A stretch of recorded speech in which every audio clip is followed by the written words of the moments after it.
intelectuais pagos e sustentados por eles, que a perspectiva de um prolongado período de crise, cujo preço, dizem os mais cínicos, terá que ser pago pela humanidade. Pela humanidade. Essa que é a questão.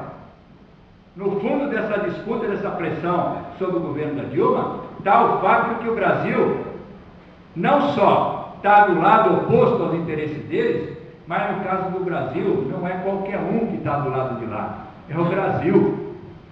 E é o Brasil aglutinado com os BRICS, que redesenharam o quadro de forças internacional.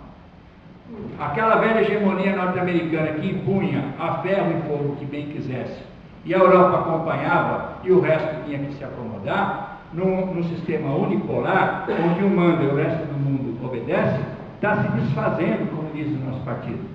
A análise nossa do PCdoB, que já vem sendo também uma argumentação que ganha setores democráticos e progressistas pelo mundo inteiro, é que o mundo caminha para uma multipolaridade, onde essa hegemonia criminosa e sem dó de ninguém, exercida pelo americano, secundada pela Europa, já não pode mais dar conta da realidade. Particularmente a partir de 2008, quando houve a quebra do sistema. Essa quebra do sistema, simplesmente, sem simplificar, companheiros, é que um bando...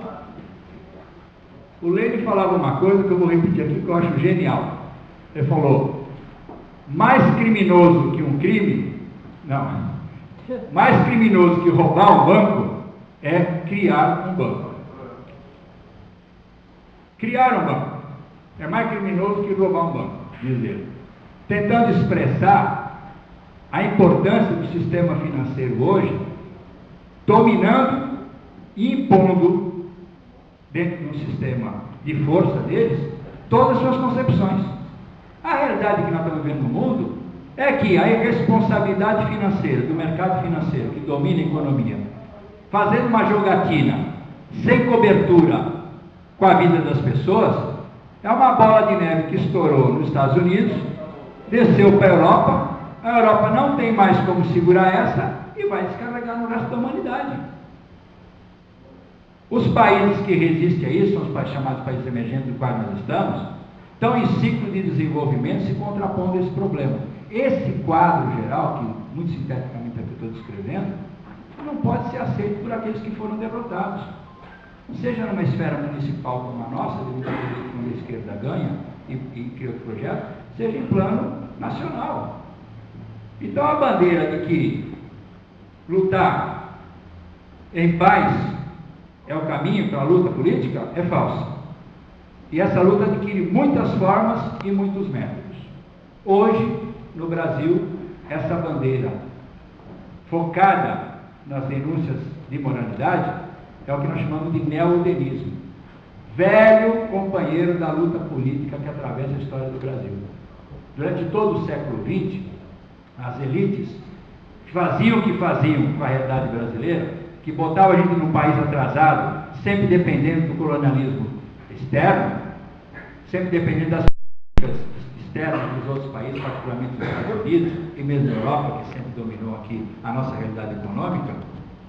Quando perdiam ou se sentiam ameaçadas pela ascensão da luta popular, ou por correntes políticas que inclusive partilhavam com a presença de lideranças empresariais nacionais, lutando por um projeto nacional, sempre caminhavam para o golpismo. É da nossa história. Em um século de República Brasileira, nós tivemos pouco mais de 20 anos de liberdade. De todos os governos republicanos da história do Brasil, apenas, se não me engano, 4 foram eleitos, assumiram, governaram, fizeram eleição, elegeram e entregaram para o sucessor. Ou seja, completaram todo o ciclo chamado democrático da democracia burguesa. Só 4. Todos ou eram derrubados, ou ele ganhava e não assumia, ou ganhava, assumia e era derrubado, ou ganhava, assumia, governava um pedaço, tinha que fazer eleição, o seu sucessor ganhava e perdia porque tinha golpe. Eram as formas de luta de classes usando da força bruta.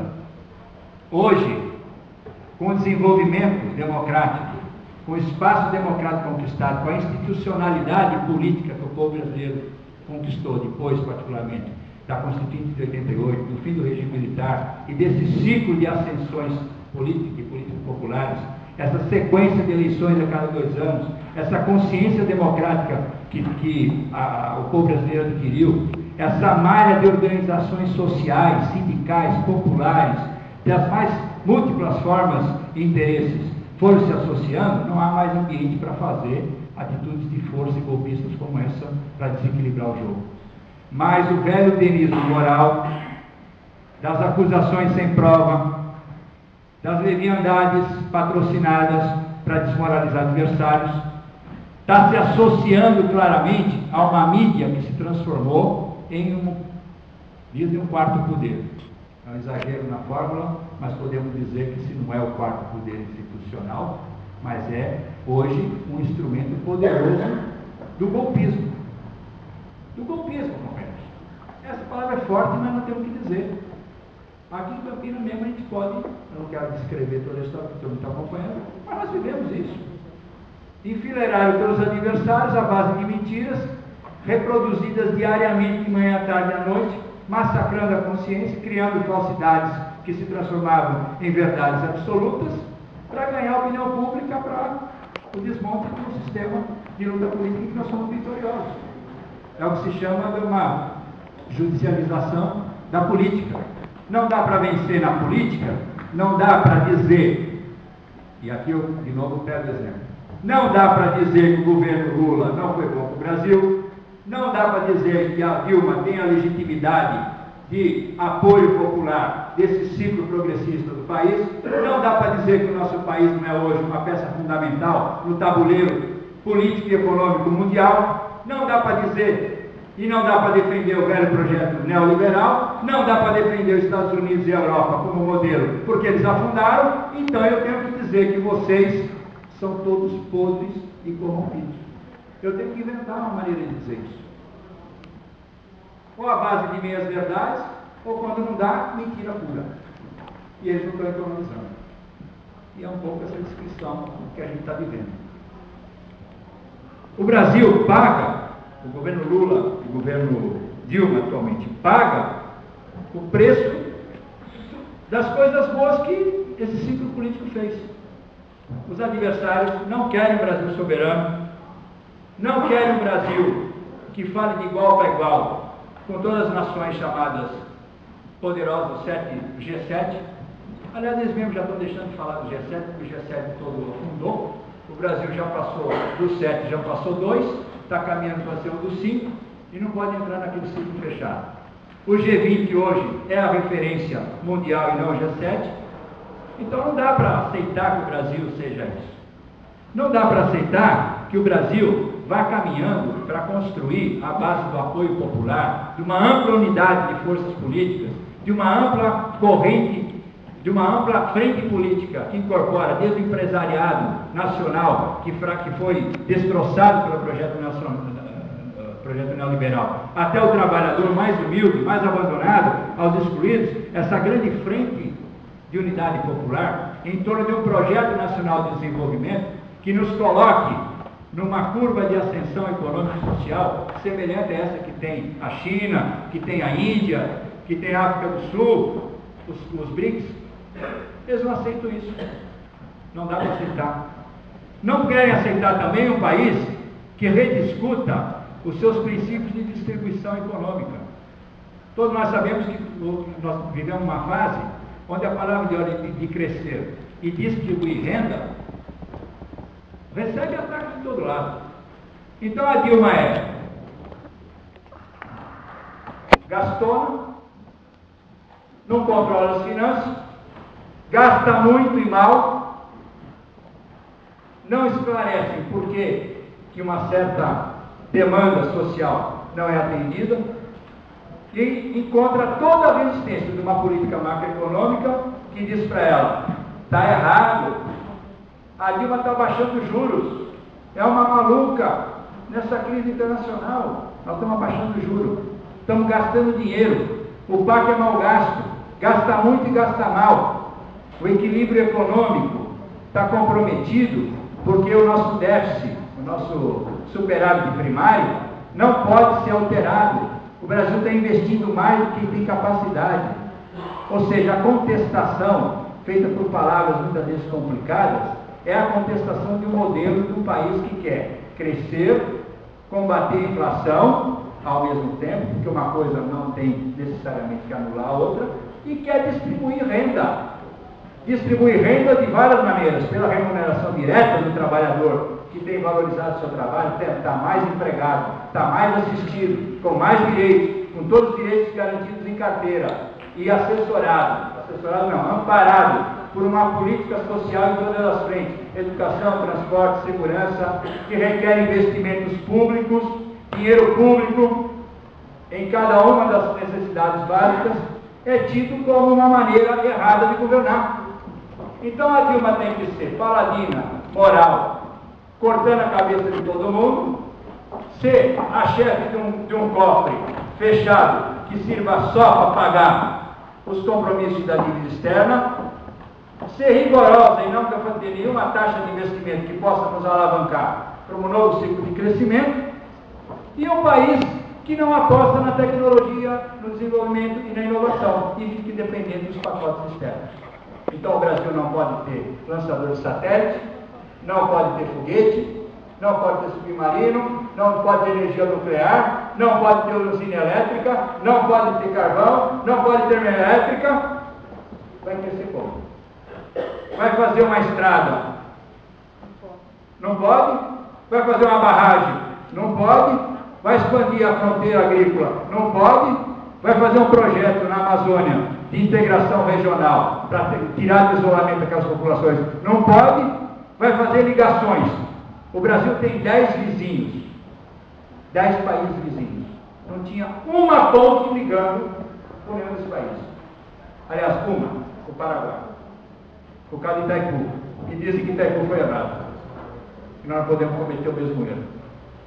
Então o país é um receituário de luta política para fazer com que essa ampla frente que deu sustentação à nossa trajetória até aqui se desfaça.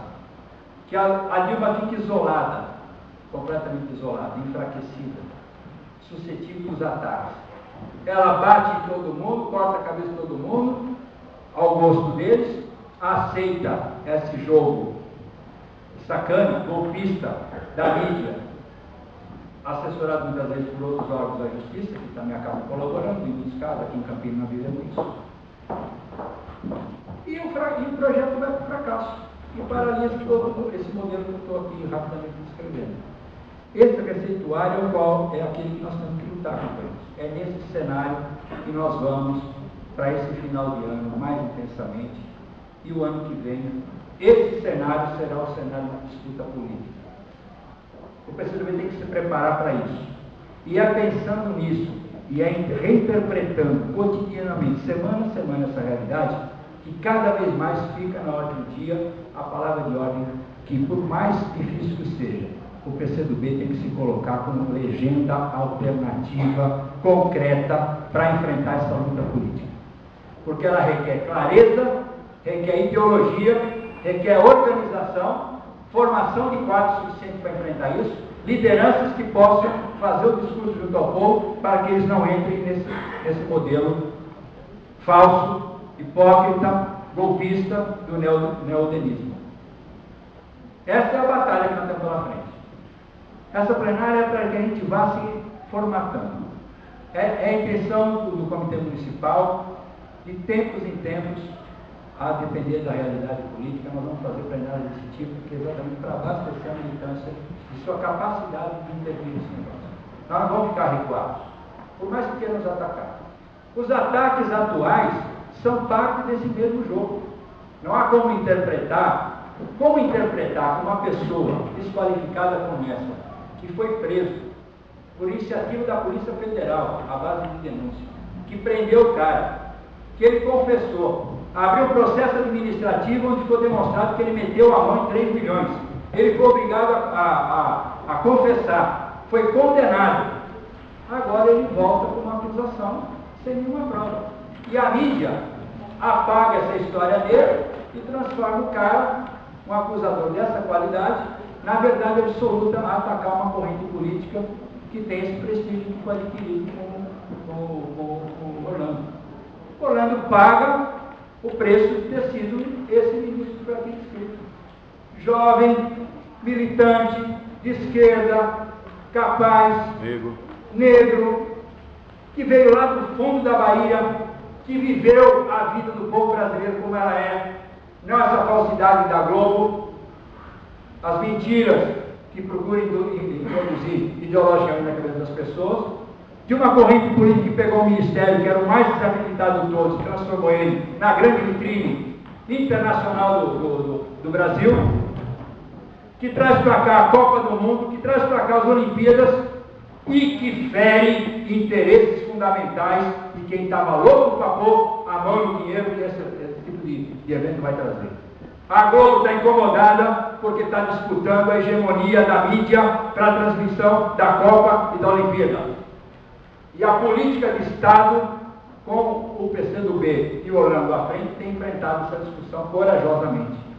A CBF, que todo mundo sabe que é uma quadrilha, que está louco para pôr a mão e comandar todos os negócios que a Copa traz, está enfrentando uma resistência do Estado brasileiro que não aceita esse jogo do jeito deles.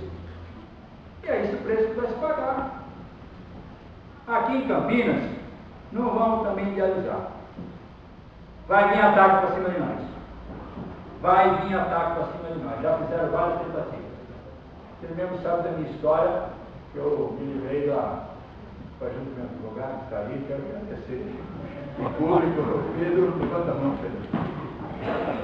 O ataque para caçar o mandato do PCdoB, vocês sabem. Foi 2 anos de luta. De quadrilha, de chantagem, de extorsão, preso. Nós passamos a primeira experiência. E agora estamos enfrentando essa crise que enfileirou toda a luta democrática e está derrubando um por um. Derrubou o Hélio, agora o Demétrio, e até agora nós estávamos ilesos, não é isso? Mas pode vir ataque. Já estão vindo. Ligações falsas, interpretações distorcidas de mecanismos naturais, por exemplo. Estão querendo criminalizar o convênio dos municípios com o Ministério do Esporte. Mas como criminalizar um convênio de um município onde o PCdoB participa e tem secretário, com o Ministério, se é exatamente isso que a lei exige? A lei exige o convênio. Como permitia e exige, dentro de certas regras, convênio com entidades sociais, que são a quintessência da democracia do terceiro setor que eles vivem vangloriando. Então, ataques desse tipo que deturpam as realidades, fazem insinuações e depois não tem nenhuma preocupação de desfazer a mentira e criar a verdade, nós vamos enfrentar também. Estamos enfrentando e vamos enfrentar como líderes de uma corrente política independente que sabe o que quer, tem essa visão de mundo, tem essa visão de Brasil, não tem medo, os comunistas não têm medo de suas posições, têm clareza, não se iludem, sabem dos riscos que correm, mas têm medo da política para enfrentar. E para nós, certas batalhas têm data marcada. Ser coerente com essa trajetória com o que nós queremos para enfrentar isso é nos preparar para as eleições de 2012. E aqui a gente quer dar hoje as boas-vindas a vários companheiros que compreenderam isso, vieram para a legenda do partido e estão se dispondo, inclusive, isso. Ou serem ativos cabos eleitorais da luta política da nossa corrente para o ano que vem, cumprindo o seu papel de militante, como aqueles que vieram não só para esse papel, mas também se dispondo a serem candidatos para a nossa legenda. Porque não vai ter vida fácil para ninguém. E o cara que se dispõe a ser um candidato a uma legenda, enfrentando essa batalha, é antes de tudo um homem ou uma mulher muito corajosa e que merece todos os aplausos do povo brasileiro. E é isso que nós vamos fazer. Aqui em Campinas, nós vamos para a disputa. Nós vamos ter chapa completa, quero dizer para vocês que já estamos com mais do que o suficiente. A chapa pode ter 50, nós já paramos, já está sobrando, viu? Que é uma grande realidade, uma nova realidade. E acho que nós vamos ter candidato a prefeito. O diretório municipal vai discutir no devido momento, mas o PCdoB está deixando claro que nós temos um nome para disputar a eleição. E que nós não vamos dar de barato não. Se acham que a esquerda da cidade foi derrotada, acabou, não tem mais condições de governar, nós vamos enfrentar essa luta política com o povo de Campinas. Porque o povo de Campinas reconhece a importância da vitória democrática e popular. Reconhece o quanto esses governos fizeram. Reconhece a importância do PCdoB participando disso. Está disposto a sustentar uma continuidade desse projeto. Nós vamos passar limpo essa demagogia, essa atitude golpista, falsamente imoral, e vamos botar de novo o eleitorado de Campinas no caminho certo para dar vitória às forças políticas. E nós vamos colaborar com isso apresentando a nossa chapa e a nossa candidatura.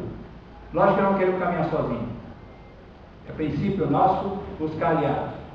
Ninguém vence nada sozinho, mas ainda mais numa situação como essa, né, de correlação de força tão desigual, com tanta pressão, alguém imaginar que vai ganhar sozinho. Nós vamos discutir um campo de aliados, mas nós estamos dispostos a cumprir um papel à altura daquilo que o povo de Campinas precisa e quer. E com essas palavras eu quero só, terminando dizendo, sejam bem-vindos os novos, têmpera e muita vontade de lutar para os velhos, né? E a direita da cidade que fique sabendo que a esquerda não morreu não, ela está mais livre do que nunca. Um abraço para vocês todos.